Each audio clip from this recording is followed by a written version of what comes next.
सभी बच्चों को नमस्कार। आप सभी का शक्ति क्लासेस में हार्दिक स्वागत है। तो प्यारे विद्यार्थियों, जैसे कि अपने देख रहे थे समांतर श्रेणी के बारे में कि समांतर श्रेणी का अनुपात अपने ज्ञात कर रहे थे। तो किसी भी समांतर श्रेणी के लिए आपने देखा कि यदि अपने को प्रथम पद और उसका सर्वांतर यदि पता है तो अपने उस समांतर श्रेणी के बारे में सब कुछ बता सकते हैं या सब कुछ ज्ञात कर सकते हैं। तो मूलतः जो अपने बात सामने जो निकल के आई है वो ये है, किसी समांतर श्रेणी का जो मुख्य आधार होता है वो प्रथम पद और सर्वांतर होता है। ये अपने पढ़ा था, ठीक है। तो मान लीजिए मेरे पास कोई एपी है जिसका प्रथम पद ए है और सर्वांतर डी है। तो इस एपी के अपने अनुपात ज्ञात कर सकते हैं। किया था, एक फॉर्मूला था अपने पास ए एन का, उससे अपने ए प्लस एन माइनस एक गुणा डी, यानी इससे अपने इसका ए एन जो ज्ञात करें यानी अनुपात ज्ञात करें। तो इस तरह से अपने आगे बढ़े थे, इस फॉर्मूले के द्वारा आपने ज्ञात किया था।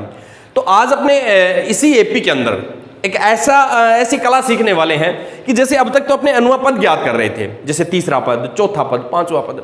आज हम ऐसा करने वाले हैं कि 3 पदों का योग, 4 पदों का योग, 5 पदों का योग, इस तरह के योग है वो ज्ञात करना अपने सीखेंगे। तो है ना रोचक अपने आप में भी। मान लीजिए जैसे सुब्बा राव की आज सैलरी है वो 5,000 रुपये वार्षिक है और 500 रुपये हर वर्ष बढ़ रही है। तो 10 साल के बाद उसको कुल कितनी सैलरी मिल जाएगी? तो अब तक तो अपने जो देख रहे थे वो केवल 10वें साल उसको कितनी सैलरी मिलेगी ये देख रहे थे। अब अपने ये सीखने वाले हैं कि 10 सालों में कुल उसको कितनी सैलरी मिल जाएगी। तो इस तरह के रोचक सवाल है वो आज अपने इस कक्षा में सॉल्व होने वाले हैं। तो इसी तरह अपने 5.3 जो एक्सरसाइज है वो है n पदों का योग। तो किसी भी समांतर श्रेणी के लिए प्रथम n पदों का योग यदि अपने को करना है तो मेरे पास एक फॉर्मूला है, उसकी सहायता से अपने यदि ज्ञात करेंगे तो बहुत ही आसानी से अपने n पदों का योग है वो ज्ञात कर पाएंगे। तो चलिए मान लीजिए मेरे पास एस एन जो है यानी प्रथम n पदों का जो योग है उसका जो फॉर्मूला बनेगा वो है n/2 2an - 1 गुणा डी। इस फॉर्मूले की सहायता से अब तक तो अनुपात जो ज्ञात कर रहे थे वो तो ये फॉर्मूला था। आज अपने पास n पदों का योग, तो इसको मैंने ऐसे लिखा है योग को। तो ये n पदों का योग है, तो n पदों का योग यदि अपने को करना है तो इस फॉर्मूले से अपने आगे बढ़ेंगे। अब इस फॉर्मूले में भी एक नई बात मेरे को दिखाई दे रही है, वो क्या है? देखो बच्चों, इसको मैं यूं लिख सकता हूं n/2 2a है, इसको a + a लिख सकते हैं। देखो मैंने ऐसे लिख दिया इसको। अब यदि ध्यान से आप देखो तो ये अपने आप में एक फॉर्मूला है, समझ गए होंगे किसका है। तो ऊपर जो मैंने लिख रखा है यही तो है। तो इसके स्थान पर अपने an लिख सकते हैं। तो देखिए कैसे ये बन जाएगी, n/2 a + an यूं बन सकता है। तो मेरा कहने का मतलब ये हो गया कि मान लीजिए अपने n पदों का योग कर रहे हैं तो ये अनुवा पद यानी अंतिम पद है। तो अब पहला पद और अंतिम पद कितने पद हैं? बटा में 2। यही बात है, बहुत ही आसान सा फॉर्मूला बन गया। या फिर मैं इसको आसान बनाने के लिए यूं लिख दूं, हमें ये पता लगे ये अंतिम पद है तो अंतिम पद को अपने L से लिख देते हैं। तो ये देखो बच्चों, आपके पास 2 फॉर्मूले तैयार हो गए हैं। एक तो ये वाला है और एक मुख्यतः ये है। इन दोनों की सहायता से अपने अब देखिए इन दोनों में क्या डिफरेंस क्या है, कब कौन सा काम में लेना है। ये यदि देखूं तो इसमें साफ दिखाई दे रहा है, यदि आपके पास A और D है तो आप इस फॉर्मूले को काम में लेंगे। यदि आपके पास A और अंतिम पद है L है तो आप इस फॉर्मूले को काम में लेंगे। क्योंकि अपने पास जो मूलतः जो बात निकल के आ रही है वो इस तरह से है कि आपके पास या तो AD की पोजीशन बन सकती है या A और L की बन सकती है, यानी प्रथम पद और अंतिम पद दिया होगा। n तो देना ही होगा, उसके बिना तो अपने आगे नहीं बढ़ पाएंगे। तो n और वो बातें तो सब है, परंतु आपके पास प्रथम पद और सर्वांतर दिया है। क्योंकि एपी का मुख्य आधार जो अपने समझ रहे थे वो प्रथम पद और सर्वांतर से समझ रहे थे। यदि आपके पास प्रथम पद और सर्वांतर है तो आप इस फॉर्मूले को यूज करेंगे, और यदि आपके पास प्रथम पद और अंतिम पद है तो आप ये फॉर्मूला यूज करेंगे। तो इनकी सहायता से अपने आगे बढ़ेंगे और आज अपने समांतर श्रेणी के n पदों का, प्रथम n पदों का योग करना है वो सीखेंगे। तो चलिए एक उदाहरण की सहायता से आगे बढ़ते हैं अपने। तो देखो बच्चों, मेरे पास उदाहरण नंबर यदि 11 की मैं बात करूं तो उसमें दिया हुआ है एपी जो दे रखी है 8 3 - 2 के प्रथम 22 पदों का योग पूछा गया है। तो यहाँ पर अपने पास 2 पोजीशन मैंने आपको बताया था बन सकती है, स्थितियां बन सकती है। कौन कौन सी? एक तो प्रथम पद और अंतिम पद वाली, और एक जो अपने अब तक बनती रही है A और D वाली। तो अपने को देखना है कौन सी स्थिति बन रही है, वो ही अपने फॉर्मूला लगाएंगे। तो यहाँ पर देखिए A आपको पता है, A है 8 और D पता लग रहा है बच्चों 3 - 8 यानी -5, ठीक है। और n इसमें बताया गया है 22 पदों का। तो और योग पूछा गया है तो SN पूछा गया है। वहाँ पर अपने AN ज्ञात करते थे, यहाँ SN है।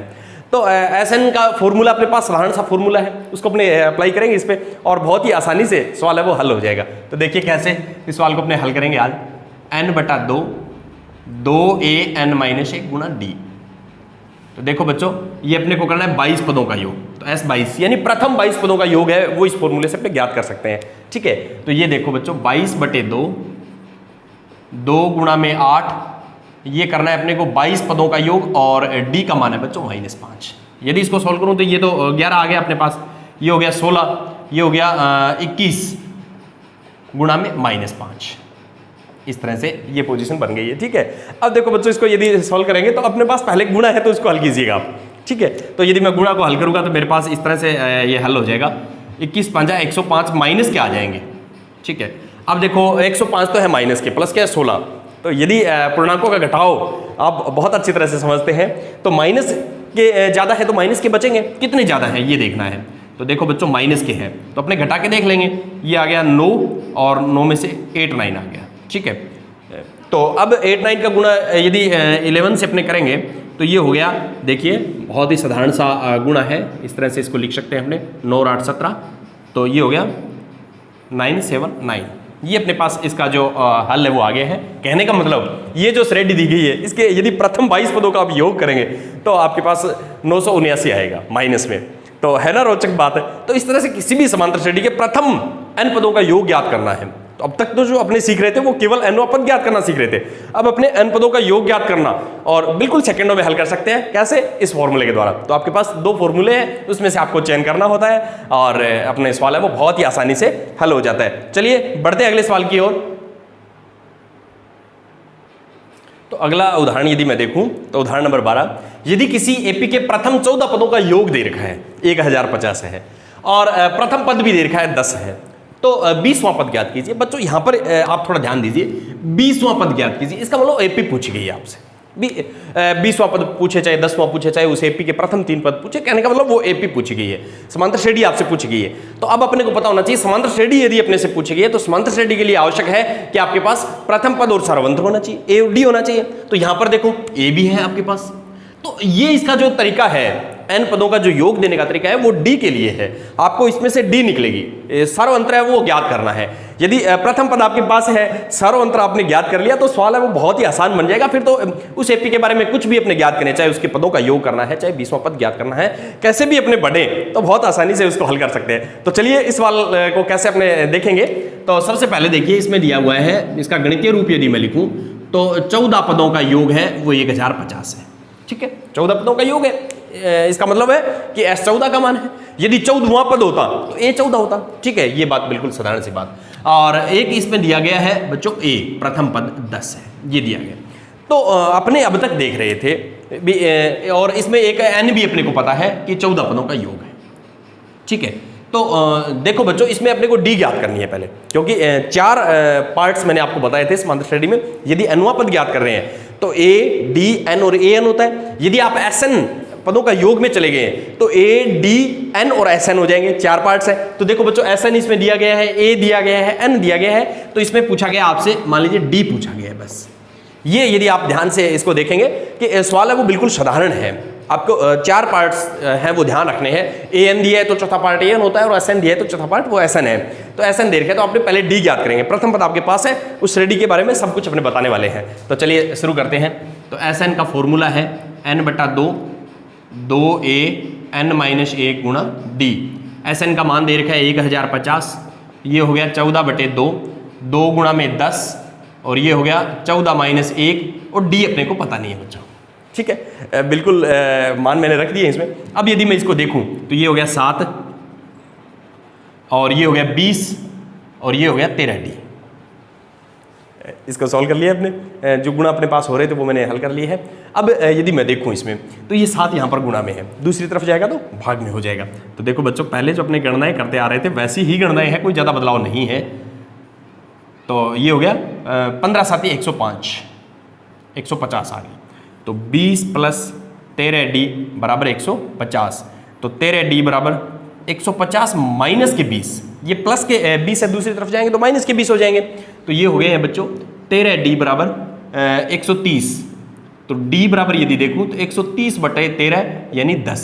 अब देखो बच्चों, आपके पास ए है, प्रथम पद है, डी है, तो अब इस श्रेणी के बारे में कुछ भी आपसे पूछे अब बिल्कुल बताने के लिए तैयार है, तो वही मैं करने वाला हूं। तो ये अब इसमें लिखा गया है कि 20वां पद ज्ञात कीजिए। ठीक है, तो दोबारा यदि मैं देखूं तो इसमें अपने पास प्रथम पद 10 है, डी भी 10 है और 20वां पद पूछा गया है। तो इस तरह से ये तैयार हो गई है। दोबारा इस सवाल को देखें तो एन का फॉर्मूला आपने लगाएंगे, ए एन बराबर ए प्लस एन माइनस 1 गुना डी। तो ये बन गया बच्चों 20 पदों का योग है, तो 10 प्लस 20 माइनस 1 गुणा 10, तो 10 प्लस 19 गुणा 10, तो 10 प्लस पहले गुणा हल होगा, 19 को 10 से गुणा करेंगे तो 190, 190 में यदि 10 जोड़ेंगे तो 200 आ गया है।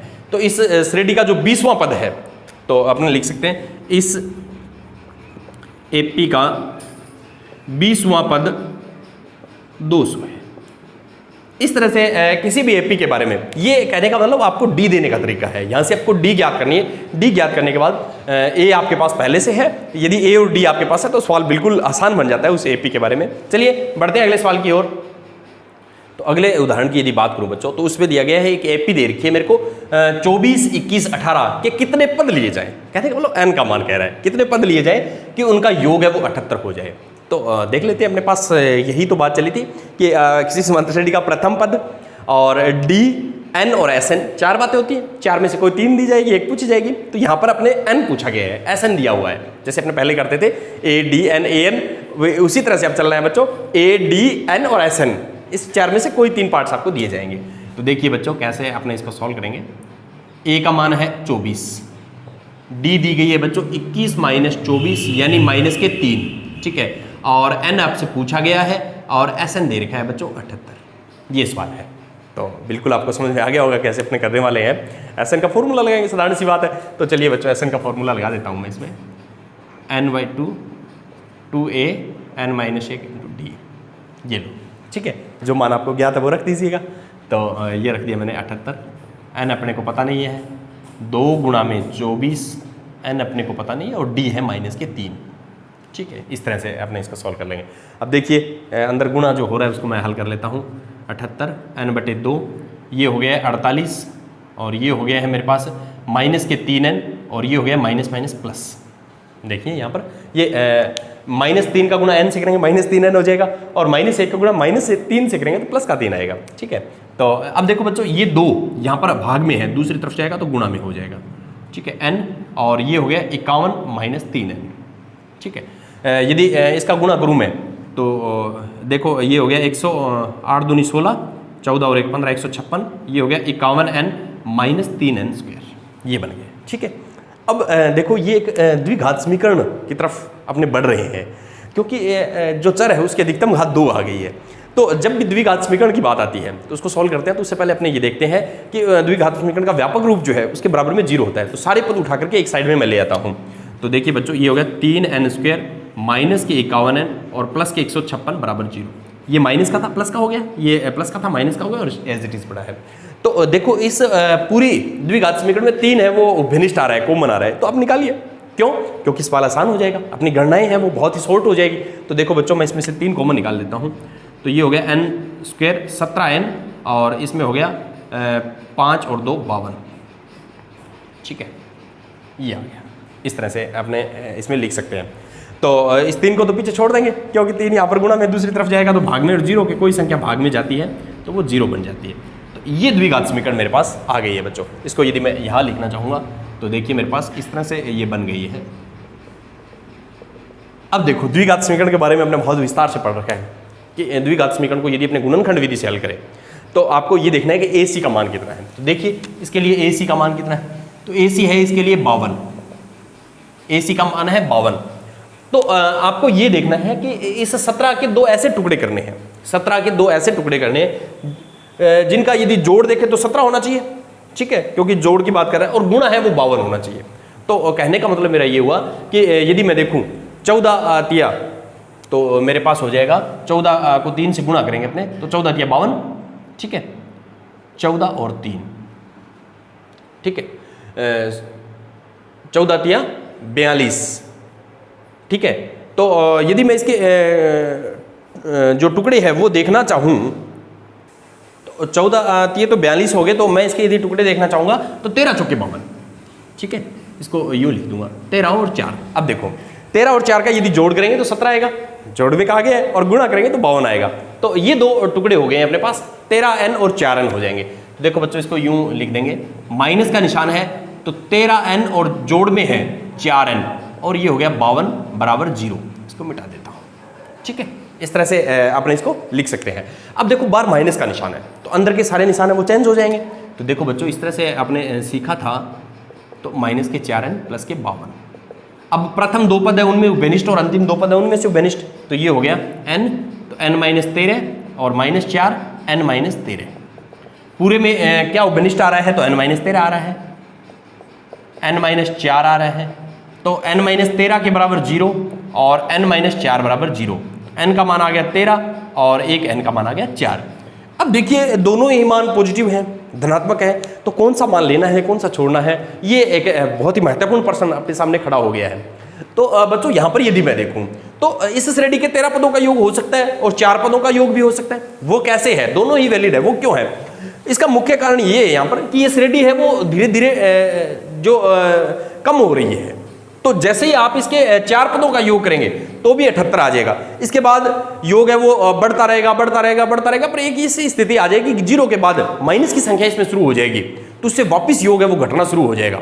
भी एक बार तो योग है वो 78 से बढ़ेगा, आगे चलेगा 4 पद तक 78 होगा, 5वां पद आएगा तो 78 से थोड़ा ज्यादा होगा, उसके बाद गैप है वो कम होता जाएगा। उसके बाद ऋणात्मक संख्या आनी शुरू हो जाएगी, क्योंकि देखो 24 के बाद 21 के बाद 18 के बाद जो 15, इस तरह से छोटी संख्याएं आ रही है, ठीक है। 15 के बाद 12, तो माइनस की संख्याएं जब आएगी ना इसमें, तो यदि अपने 13 पद इसके लेंगे तो इसमें माइनस की संख्या ऐसी शामिल हो जाएगी जो योग को वापस कम कर देगी और वापस 78 ले आएगी। तो कहने का मतलब मेरा ये हुआ कि इसके दोनों ही आंसर वैलिड है बच्चों। तो इसमें कितने पद लिए जाएंगे अपने पास, या तो 4 पद लोगे तो भी इसका योग है वो 78 आएगा, और यदि अपने 13 पद लेंगे तो भी योग है वो 78 आएगा। इस तरह से इस सवाल को अपने बड़ी आसानी से समझ सकते हैं। चलिए बढ़ते हैं अगले सवाल की ओर। तो बच्चों यदि मैं अगला उदाहरण 14 की यदि बात करूं, निम्नलिखित का योग ज्ञात कीजिए। प्रथम 1000 धन पूर्णांक, पूर्णांकों की यदि बात करें, पूर्णांकों की रेल अपने जो देखी थी, जो माइनस अनंत से लेकर के प्लस अनंत तक की संख्या है उसमें बैठी है पूर्णांक, जैसे -3, -2, -1, 0, 1, 2, 3, इस तरह की जो संख्या है वो उसमें बैठी होती है। अब यहाँ पर क्या दिया गया, यहाँ पर दिया धन पूर्णांक, केवल उसमें जो पॉजिटिव संख्याएं हैं, धनात्मक जो संख्याएं वो अपने को लेनी है, उनका योग करना है। और कितनी संख्याओं का, 1000 संख्याओं का। तो है ना रोचक सवाल। आज तक अपने 1000 संख्याओं का योग वैसे करें तो बहुत टाइम लग जाएगा, एक में 2 जोड़िए, 2 में 3 जोड़ो, फिर जो योग आया उसमें 4 जोड़ो, फिर योग आया उसमें 5 जोड़ो, ऐसे यदि पहुंचेगा 1000 तक तो बहुत बड़ा योग है वो हो जाएगा, और कहीं ना कहीं गलती होने की संभावना भी बन जाती है। तो यहाँ यदि अपने देखेंगे तो बहुत ही आसानी से इसको हल कर लेंगे। कैसे, देखो बच्चों मैं यूँ लिख देता हूँ, अपने योग किसका चाहिए, प्रथम 1000 धन पूर्णांक। तो सबसे छोटा धन पूर्णांक कौन सा है ये देखना पड़ेगा। तो सबसे छोटा धन पूर्णांक है मेरे पास 1 से स्टार्ट हो रहा है, क्योंकि अपने देखे धनात्मक संख्या है वो 1, और 1 के बाद 2, 2 के बाद 3, 3 के बाद 4, 4 के बाद 5, इस तरह से बढ़ती हुई अंतिम मेरे को पता लग गया कि 1000 है। ये देखो, अब देखो बच्चों यहाँ पर ये धन पूर्णांक है, तो अपने को पता है एक गैप से आगे बढ़ रहे हैं। तो यहाँ पर आपके पास प्रथम पद भी है, डी भी है, और यहाँ पर यदि दूसरा देखूं मैं, प्रथम पद भी है और अंतिम पद भी है, और n का मान भी है। तो आप दोनों ही फॉर्मूले आपके लिए यहाँ पर वैलिड है, दोनों ही आप लगा सकते हैं। परंतु यदि मैं देखूं अंतिम पद वाला फॉर्मूला जहाँ लगता है वो यदि लगाएंगे तो सवाल बहुत ही आसान हो जाएगा, क्योंकि उसके स्टेप काफ़ी कम है। तो मैं अंतिम पद वाला लगाऊंगा। तो देखिए a का मान है 1 और l का मान है 1000 अंतिम पद, और n है वो भी 1000 है, क्योंकि मेरे को पता है कि 1 से लेकर के 1000 तक 1000 संख्या ही तो होती है, तो n का मान भी तो यहाँ से पता लग गया ना अपने को। तो देखो बच्चों कैसे इसको सॉल्व करेंगे। अपने को करना है Sn, तो n/2 a + l। ये फॉर्मूला भी आपको ध्यान में रहना चाहिए कि यदि अंतिम पद वाला दिया है, अंतिम पद दिया है, तो अंतिम पद वाला फॉर्मूला आप लगाए, क्योंकि देखो फॉर्मूला है ही इतना सा, बिल्कुल छोटा सा, गणना सारी बिल्कुल आसान रहेगी। तो ऐसे सवालों में इस तरह के जो फॉर्मूले हैं वो अपने यूज़ करेंगे। तो देखो बच्चों S 1000 पदों का योग इसको चाहिए, तो 1000/2 1 + 1000। तो देखो कितनी आसानी से हल हो जाएगा। 1000 में 2 का भाग दिया 500 गुणा में 1001, ठीक है, इसका गुणा कर देंगे तो ये हो गया बच्चों 500, 500 2 बार। तो इस तरह से यदि आप देखें तो देखो प्रथम जो 1000 संख्याओं का योग मैंने सेकंडों में हल कर दिया है। तो आप भी कर सकते हैं। कैसे, समांतर श्रेणी की सहायता से। तो समांतर श्रेणी की यदि अपने समझ रखते हैं तो इस तरह के सवाल है उनको बिल्कुल ही सेकंडों में हल कर सकते हैं। अब आप 1 से लेकर 100 तक की संख्याओं का योग है वो कर सकते हैं और कमेंट बॉक्स में उसका आंसर भी लिख सकते हैं। मेरे को पता लग जाएगा कि आपने बहुत ही आसानी से उसको हल कर लिया। तो 1 से लेकर के 1000 तक की संख्याओं का योग आप कीजिए और कमेंट बॉक्स में उसका आंसर भी लिखिए। चलिए देखते हैं इसके सेकंड पार्ट की ओर। प्रथम n धन पूर्णांक है उनका योग अपने को चाहिए। तो देखिए बच्चों यूं मैं लिख सकता हूं इसको, सेकंड पार्ट की यदि बात करूं, प्रथम n धन पूर्णांक। तो यहां पर देखो बच्चों धन पूर्णांक की बात तो पहले ही आई थी, वही अब है अपने को ये पता लग गया है कि 1 से स्टार्ट होंगे ये, परंतु अब लेने कितने हैं वो बात इंपॉर्टेंट। अब ये अपने को बताया नहीं है, ये कह रहा है n लेने हैं। n का मतलब कितने भी लिए जा सकते हैं, 50 लिए जा सकते हैं, 60 लिए जा सकते हैं, वो कितने भी लिए जा सकते हैं। तो अपने n है, तो कहने का मतलब यहाँ पर ये हो गया बच्चों कि अंतिम पद है वो n है अपना। जैसे 50 पदों का है तो अंतिम 50 हो जाएगा, 60 है तो अंतिम 60 हो जाएगा। तो देखिए यहाँ पर प्रथम पद है 1 और लास्ट पद है वो है n और अपने पास n का मान है वो भी n है, क्योंकि अपने को पता है कि जितने पद हैं, जैसे इसमें देखा था कि 1000 पद है तो n का मान 1000 है, तो यहाँ पर n पद है तो n का मान भी तो n ही होगा, है ना। तो देखो यहाँ पर Sn का यदि फॉर्मूला लगाऊँ मैं n/2 a + l, तो ये बन गया बच्चों n की जगह n ही है और ये हो गया 1 + n। तो यहाँ पर ये बन गया n+1, इसको यदि मैं यूँ लिखूँ तो इस तरह से। अब देखो बच्चों आप इसमें से कितने भी पदों का योग कर सकते हैं। जैसे सपोज कीजिए आपको 1 से लेकर के 10 तक का योग करना है, तो यहाँ पर 10 रखिए, 10 गुणा में 11 बटा 2, 10 से ये कट जाएगा, 5 गुणा में 11 55 होता है ना, बिल्कुल आसान। प्रथम 10 पदों का योग कितना होता है बच्चों, 55 होता है। तो आप इस फॉर्मूले के द्वारा भी 50 पदों का योग याद कर सकते हैं। तो ये भी अपने आप एक बहुत ही महत्वपूर्ण फॉर्मूला आपके पास बन गया कि प्रथम n धनात्मक पूर्णांकों का योग है वो n गुणा में n+1/2, यानी n गुणा n+1/2 यदि आप करेंगे तो बिल्कुल प्रथम n जो धनात्मक पूर्णांक है या प्राकृत संख्या है उनका योग है आपके सामने आ जाएगा। चलिए बढ़ते हैं अगले सवाल की ओर। तो अगले उदाहरण की यदि बात करूं मैं, एग्जाम्पल नंबर 15 को यदि देखूं, संख्याओं की उस सूची के प्रथम 24 पदों का योग है वो ज्ञात कीजिए, ठीक है, जिसका nवां पद है वो an 3 + 2n से दिया जाता है। तो बच्चों ये किसी एपी के लिए nवां पद है वो इस तरह से दिया जा सकता है और ये भी अपने आप में एक एपी है। यदि आप इसको ध्यान से देखोगे, ये बहुत इंपॉर्टेंट है, यदि आप इसको ध्यान से देखोगे तो ये भी अपने आप में एक एपी बनती है। कैसे बनती है, चलिए आइए इसको देखें कि यदि आपको इस तरह से एपी दे दी जाए तो आप कैसे इसको सॉल्व करेंगे। ये बहुत ही एक महत्वपूर्ण सवाल बन जाता है। तो अब देखो nवां पद है वो 3 + 2n है।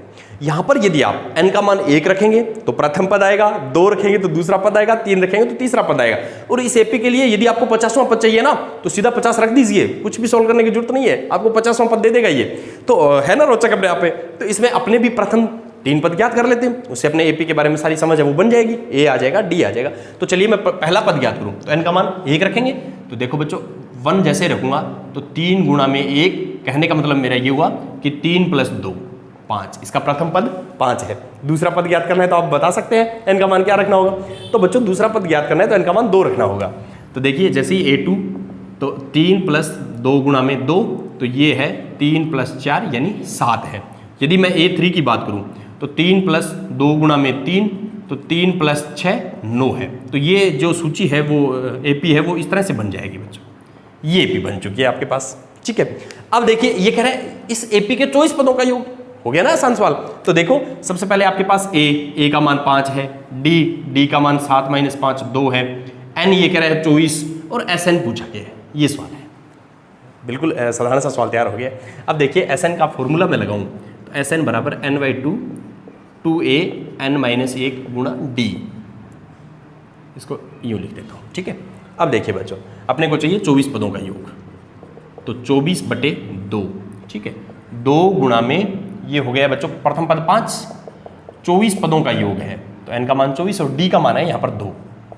ये देखो ये मान रख दिया मैंने कि n का मान 24 अपने को दिया गया है, ठीक है। चलिए बच्चों देखिए इसको, ये हो गया 12, 24 में 2 का भाग 10 प्लस ये हो गया 23 गुणा 2, ठीक है, 12 ये हो गया 10 + 46, 12 गुणा में 56 का गुणा 12 से करेंगे तो 12 × 72 हसल 7, 60 और 7 67, तो 672 आ गया। तो इस सूची के प्रथम 24 पदों का योग कितना है बच्चों, 672 है। अतः इस एपी के 24 पदों का योग 672 है। तो इस तरह से अपने जो सवाल हैं उनको हल कर सकते हैं। तो ये इस टाइप का पहला सवाल है, किसी एपी का एनुआ पद इस तरह से दिया जाए तो उस एपी को कैसे अपने समझ सकते हैं या उस एपी को कैसे अपने जान सकते हैं। तो इसमें प्रथम पद एन का मान 1 2 3 रखकर अपने ज्ञात कर सकते हैं, पहला दूसरा तीसरा पद। चलिए बढ़ते हैं अगले सवाल की ओर। तो अगला सवाल यदि मैं देखूँ बहुत ही इंपॉर्टेंट सवाल भी है और अच्छा सवाल भी है, जो कि एक पूरी समांतर श्रेणी की समझ इस सवाल में अपने को लग जाएगी भी क्या समांतर श्रेणी है। तो देखो बच्चों, टीवी सेटों का निर्माता तीसरे वर्ष में 600 टीवी, 7वें वर्ष में 700 टीवी सेटों का उत्पादन करता है। ठीक है, तीसरे साल में 300 टीवी, तीसरे साल में 600 है और 7वें वर्ष में 700 टीवी सेट बना रहा है। ठीक है, यह मानते हुए कि प्रत्येक वर्ष में उत्पादन एक समान रूप से एक निश्चित संख्या, यहाँ पर देखो एक समान रूप से एक निश्चित संख्या, इसका मतलब ये कह रहा है कि इसमें डी है, सार्वंत्र है, वो समान है। तो कहने का मतलब कहीं ना कहीं एपी का ध्यान अपने को लग रहा है कि समांतर श्रेणी की ओर अपना सवाल जा रहा है। चलिए आगे बढ़ते हैं। में वृद्धि होती है तो ज्ञात कीजिए प्रथम वर्ष में उत्पादन, कहने का मतलब ए का मान। 10वें वर्ष में उत्पादन, कहने का मतलब A10 का मान, 10वां पद। ठीक है, और प्रथम 7 पदों का S7 का मान। तो इसमें यदि देखूं तो आज तक जो अपने एपी पढ़ी है वो सारी एपी इसमें है। 5.1 की समझ भी आपको इसमें लगेगी, 2 की भी लगेगी और 3 तो चल ही रही है। तो चलिए बच्चों इसको कैसे शुरू करेंगे। सबसे पहले तो आप इसको गणितीय रूप में बदलना शुरू करें। तीसरे वर्ष में 600 टीवी, देखिए यहाँ पर ध्यान से, तो मैं इसको यूं लिख दूं, तीसरे वर्ष में टीवी उत्पादन, तो ये हो गया A10 A3 तो 600। और इसी तरह 7वें वर्ष में टीवी उत्पादन, तो ये हो गया बच्चों A7 तो 700। इस तरह से ध्यान से आप देखेंगे तो मेरे पास A3 का मान आ गया, A7 का मान आ गया। तो इसको देखो बच्चों, इस तरह के जब भी मान आए तो आप इस तरह से लिखते आए हैं। ये देखो A7 यहाँ लिख लेता हूँ। ठीक है, अब देखो इसके व्यापक रूप यदि लिखेंगे तो आपको किसी समांतर श्रेणी के यदि 2 पद दिए गए हैं तो आप उसके बारे में सब कुछ जान सकते हैं। कैसे? ए और डी ज्ञात करके, वही तो अपने करने वाले हैं इसमें। ए और डी ज्ञात हो गया तो सारे आंसर अपने बड़े आसानी से दे देंगे। तो 2 पद दिए हैं तो ए और डी आपने बहुत बार ज्ञात किए हैं। देखिए बच्चों कैसे करेंगे, इसका A3 को आप लिखेंगे A+2D, ये हो गया 600 समीकरण 1, और इसको आप लिखेंगे A+6D बराबर 700, ये हो गया समीकरण 2। समीकरण 2 में से 1 घटाने पर, यही तो करते हैं ना अपने। तो समीकरण 2 में से 1 घटाने पर, तो ये हो गया बच्चों A+6D बराबर 700 में से घटा दिया A+2D बराबर 600। नीचे के निशान चेंज, घटाओ का मतलब यही समझा है, ए से ए कैंसिल, तो ये हो गया 6D में से 2D चले गए, 4D बराबर 100। तो यहाँ से यदि D का मान देखूँ बच्चों तो ये आ गया 100/4 यानी 25। D का मान आपके पास आ गया, तो बताइए A का मान कैसे ज्ञात करेंगे? है कोई तरीका आपके पास? तो बिल्कुल साधारण सा तरीका है, हर बार जो करते हैं। D का मान समीकरण 1 में रख दीजिए। तो समीकरण 1 से, तो समीकरण 1 है बच्चों मेरे पास A+2D बराबर 600। D का मान मैं इसमें रख देता हूँ, तो D का मान है मेरे पास 25 बराबर 600। तो ये आ गया बच्चों A+50 बराबर 600। यहाँ से यदि देखूँ तो A बराबर 600 - 50 यानी 550। A का मान 550 आ गया। तो यही तो पूछा गया था प्रथम वर्ष में उत्पादन। तो ये लो बच्चों, एक आंसर अपना पहला कंप्लीट हो गया है।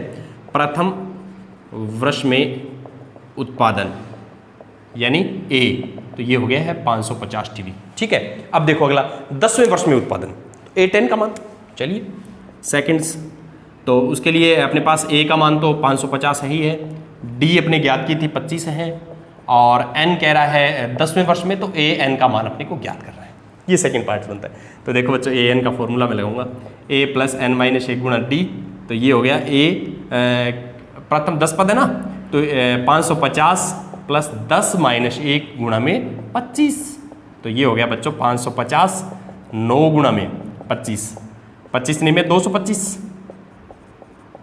तो ये आ गया बच्चों 775 टीवी। 10वें वर्ष में यदि देखेंगे तो अपने पास कितने, यूँ लिख सकते हैं यहाँ पर 10वें वर्ष में टीवी निर्माण, टीवी उत्पादन, यूँ लिख देते हैं। ठीक है, तो 775 टीवी, ये 10 वर्ष में।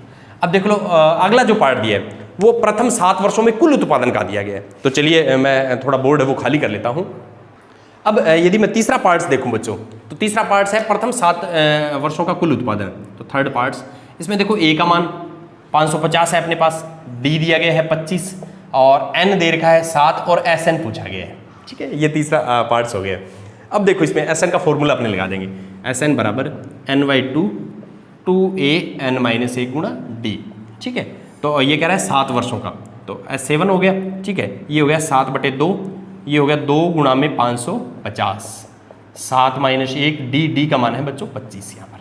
ठीक है, 7/2 ये हो गया 1100 और ये हो गया 6 गुणा में 25, क्योंकि 7 में से 1 घटा दिया, कोष्टक सॉल्व करेंगे तो ये हो गया बच्चों 1100 प्लस 25 का 150, सॉरी 25 5 125, हाँ ठीक है 25 का 150 हो गया बिल्कुल। तो इसको यदि मैं देखूं तो 7/2 ये हो गया बच्चों 1650। ठीक है, अब इसको अपने सॉल्व करेंगे तो काट देते हैं, ये लो 8 2 5 825 आ गया। 825 को 7 से यदि मैं गुणा करूंगा तो देखिए बच्चों मेरे पास आ जाएगा 825 को मैं 7 से गुणा कर देता हूँ, 7 5 35, 3 14 और 3 17, ऐसा लगी 1 56 और 1 57। ठीक है, तो ठीक है ये आ गया 5775 आ गया है मेरे पास इसका जो गुण है। इसको यदि अपने ध्यान से देखें तो बच्चों इसमें ये 1100 और ये जोड़ है वो आ गया 1250 आएगा। ठीक है, इसको थोड़ा हटा देते हैं, ये आएगा जोड़ मेरे पास 1250। अब इसमें 2 का भाग देंगे तो ये हो गया 625, 625 का गुणा 7 से करेंगे। ठीक है, 625 का गुणा 7 से किया तो 7 5 35, ऐसा लगी 3 14 और 3 17, 42 और 1 43, तो कह सकते हैं 4375। तो 7 वर्षों में कुल टीवी यदि देखें तो 4375 टीवी का निर्माण है वो कंपनी है वो कर पाएगी। इस तरह से अपने इस सवाल को हल कर सकते हैं। तो इस पूरे सवाल में अपने देखिए तो समांतर श्रेणी की पूरी बातें हो चुकी है, अनुपात ज्ञात करना, समांतर श्रेणी क्या है, इसके अनुपदों का योग। तो इस तरह से किसी भी समांतर श्रेणी के बारे में अपने इस सवाल के माध्यम से पूरी जानकारी है वो रख सकते हैं। तो मेरा विश्वास आपको समझ में आया होगा और बहुत अच्छे तरीके से आप इसको अपने गृह कार्य कॉपी में संकलन कीजिए। मिलते हैं अगले वीडियो में, तब तक के लिए धन्यवाद।